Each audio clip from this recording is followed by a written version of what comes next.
This is 1 pint of mushrooms and about 6 cloves of garlic with a tablespoon of avocado oil. Now I'm adding 2 full onions, coarsely chopped. I'm cooking this on about a medium heat. And I'm going to let this kind of simmer down for a while before I add any of the other ingredients.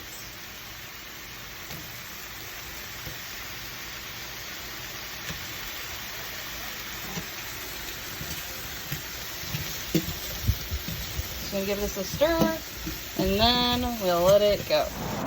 I had my fresh turkey broth handy, so I took some of the fat off the top of it. Otherwise, just now I would have added another tablespoon or so of oil. 2 minutes, you can see the onions are starting to really release their juices and help this start to condense down. I've also prepared my fresh herbs. I have tarragon, sage and thyme, and then some rosemary. Pepper, this is about 12 turns of my pepper grinder. Okay, so everything's cooked down pretty good. I'm now at the point where I'm going to start adding in my broth. So I just used about 2 cups of my homemade broth from the turkey, and now I'm going to let this heat back up to a simmer. Also going to throw in my herbs at this point. I'm not chopping them up, I am just putting in the actual herbs, and I'm going to let them cook down and marry into the flavors, and we'll pull out stems as we get later in the recipe.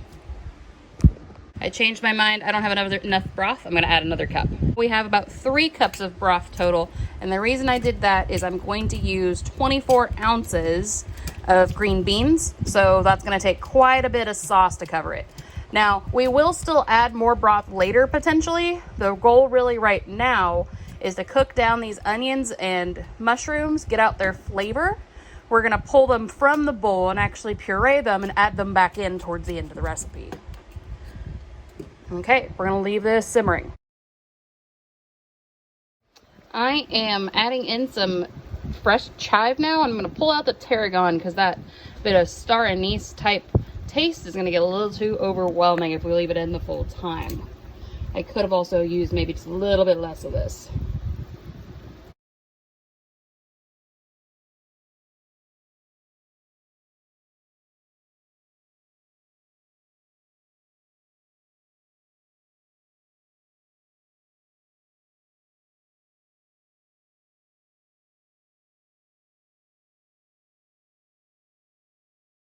So while this has been simmering down, I've sliced up 2 onions into long thin strips, and I've rinsed 24 ounces of green beans. Now you'll notice on my green beans, these have already had the 1 ends removed.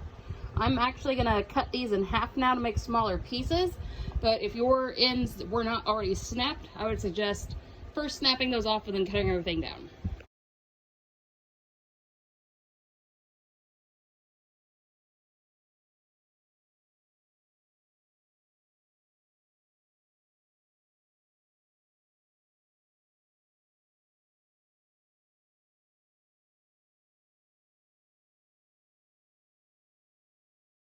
This has cooked down quite a bit. I have a bowl right here, and I'm going to use tongs and pull out all of the whole pieces of vegetables.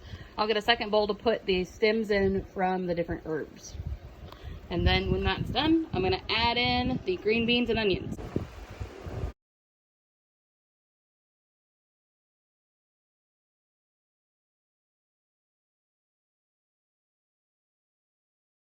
Here's the leftover sauce from removing the mushrooms and onions. Here's my bowl of mushrooms and onions that I'm going to let them cool, and then I'm going to stick them in a blender. And then here's all of the herbs I pulled out. Based on my amount of green beans here, I'm going to go ahead and add another 2 cups of broth. Okay, this is looking pretty saucy. I'm going to let this start to heat up and cook down the green beans and onions. A side note that if you like to have mushroom chunks in yours as well, I would add another package of mushrooms at this point, sliced up in smaller pieces. So this is about a 5-minute check-in. You can see this is starting to simmer a bit. I think I'm actually going to turn this up to more of a medium high, not quite, a little past medium, I guess, and heat this up a bit more so it really starts cooking down and getting those green beans and onions tender.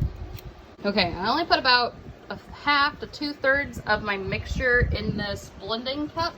I don't want to overfill it since it's gonna really need a good processing. I will add a bit of water here to it in a second. Water is about even with the fill of the vegetables. I use cool water because I want to help cool this down before it goes in the blender.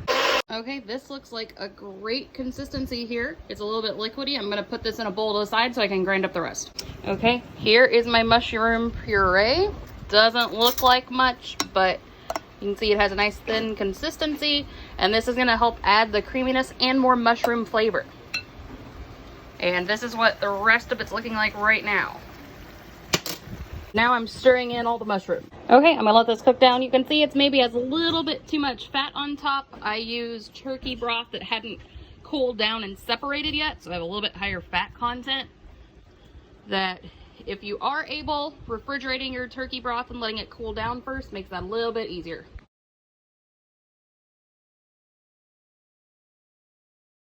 And here is the mixture after it's been simmering for quite a while. I haven't added anything additional. I've just stirred it a couple times. I'm gonna turn down the heat just a bit. We're back at right at medium. And we're getting very close to needing to add some thickener. And then right before we put it in the oven, we're gonna add some yogurt and a little bit of chopped up ham because I just made a ham. Otherwise, meat not needed.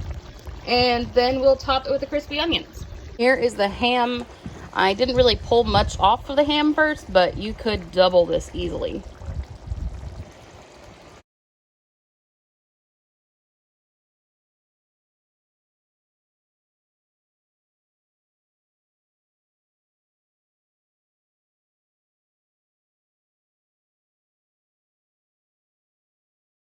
About 2.5 tablespoons of a gluten-free flour here, and then I just put enough water in to where I think I'll make a good slurry.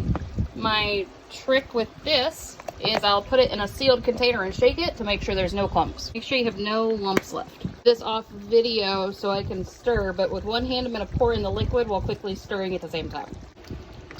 You can see how quickly this thickened up with adding in the flour. If it's not quite the right thickness, I can add a little bit more.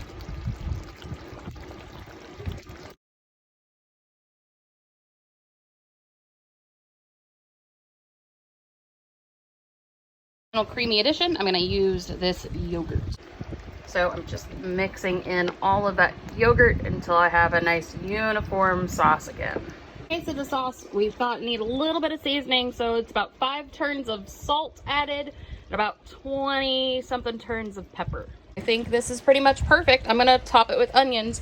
Now, if I did not have a oven-proof skillet, I would transfer this to another dish at this point. Okay, this is ready to go in the oven.